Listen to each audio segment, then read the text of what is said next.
સુરતના વરાછા વિસ્તારમાં કરિયાણાની દુકાન ચલાવતા એક ઈસમની બે ઈસમોએ ચપ્પુના ઘા ઝીકી હત્યા કરી નાખી। 50 રૂપિયાની ફાટેલી નોટ લઈને બે ઈસમો સોડા લેવા આવ્યા હતા, પરંતુ ફાટેલી નોટ ન લેતા ઉશ્કેરાયેલા બંને ઈસમોએ દુકાનદારને ચપ્પુના ઘા ઝીકી હત્યા કરી નાખી। આ મામલે વરાછા પોલીસે ગુનો નોંધીને આરોપીને ઝડપી પાડ્યા છે। સુરતના વરાછા વિસ્તારમાં લંબે હનુમાન રોડ પર પાટી ચાલ આવેલી છે। 28 વર્ષીય અમરદીપ નામનો યુવાન કરિયાણાની દુકાન ચલાવતો હતો।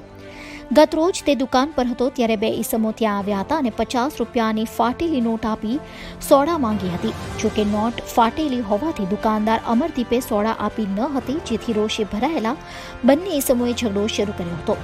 ત્યારબાદ અમરદીપને પેટ અને છાતીના ભાગે ચપ્પુના ઘા ઝીકી ફરાર થઈ ગયા હતા। ઇજાગ્રસ્ત દુકાનદારને સારવાર અર્થે હોસ્પિટલ ખસેડવામાં આવ્યો હતો, જ્યાં ફરજ પરના તબીબોએ તેને મૃત જાહેર કર્યો હતો। આ બનાવની જાણ થતાં વરાછા પોલીસનો કાફલો ઘટના સ્થળે દોડી આવ્યો હતો। અમરદીપના ભાઈની ફરિયાદના આધારે હત્યાનો ગુનો નોંધી તપાસ શરૂ કરી હતી, જેમાં પોલીસે ગણતરીના કલાકોમાં હત્યારા શાહરૂખ શાકિર શેખ, જુબેર શાકિર શેખને ઝડપી પાડ્યા હતા।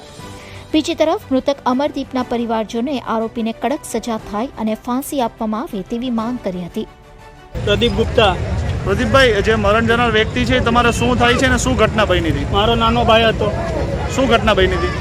એમાં હું બપોરે આવ્યો ને ઉધાર માંગતો હતો, પછી ઉધાર ન આપ્યો તો એને 50ની નોટ ને ફાટેલી હતી તો મારા નાનો ભાઈએ કીધું નહીં આવશે, તો ગાળ ગળોજ કરતો હતો ને તો મારો મોટો ભાઈ અંદર જમતો હતો, તો એ બહાર આવ્યો ને તો એ કીધું હું થયું, તો મારા નાના ભાઈએ કીધું ઉધાર માંગે છે ને પહેલાંનું ઉધાર બાકી હતું ને એ આપતો નહોતો ને એને ધમકી આપી આપ કરે। આની પહેલાં લોકડાઉનમાં હતો ત્યારે એને બધું તોડી નાખ્યું હતું દુકાન। હમણાં એમ જ છે, હમણાં ખુલશે ને ત્યારે જોઈ જાય તો હમણાં મેં બનાવ્યું નથી ને 4-5 વાર 2-3 વાર તો અંદર આવીને ચોરી કરી ગયો છે। કોણ છે વ્યક્તિ? વ્યક્તિ કોણ જુબેર છે ને એક શાહરૂખ છે। શું ધંધો કરે બે?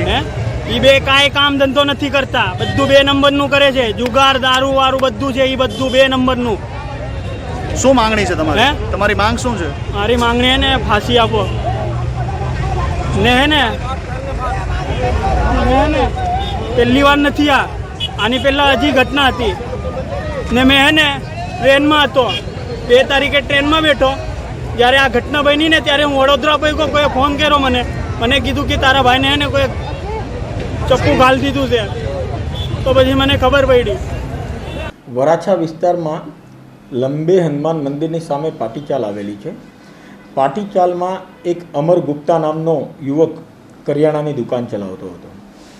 એ કરિયાણાની દુકાન ચલાવતા અમર ગુપ્તાનું ગઈકાલે ખૂન થયા બાબતની ફરિયાદ વરાછા પોલીસ સ્ટેશને નોંધવામાં આવેલી। એમાં ફરિયાદે એના ભાઈ છે સંદીપ, એમને આપેલી છે।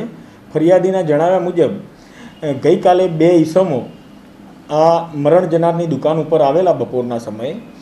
એ વખતે એ 2 ઈસમોએ ફાટેલી નોટ આપેલી એમને 50 રૂપિયાની અને સામાન માગેલો, તો ફાટેલી નોટ નહીં લેવા બાબતે મરણ જનાર અને આ જે 2 આરોપીઓ છે, એકનું નામ આરોપીનું નામ એકનું છે શાહરૂખ શેખ અને બીજાનું નામ છે જુબેર શેખ, એ બંને માથાકૂટ કરેલી। બંને જણા એ વખતે જતા રહેલા। ત્યારબાદ થોડા સમય પછી સાંજના 7:30 વાગે એ ઝઘડાની અદાવત રાખીને બંને આવેલા અને તીક્ષ્ણ હથિયારથી આ અમરના છાતીના ભાગે અને બોથડ પદાર્થથી માથાના ભાગે ઈજાઓ કરી આનું અમરનું મોત નિપજાવેલ। અને આ બાબતે બંને આરોપીઓ જે શાહરૂખ શેખ અને જુબેર શેખ બંનેની અટકાયત કરવામાં આવેલી છે અને આગળની તપાસ હાથ ધરવામાં। બ્યુરો રિપોર્ટ, ચેનલ આઈ વિટનેસ ન્યૂઝ, સુરત।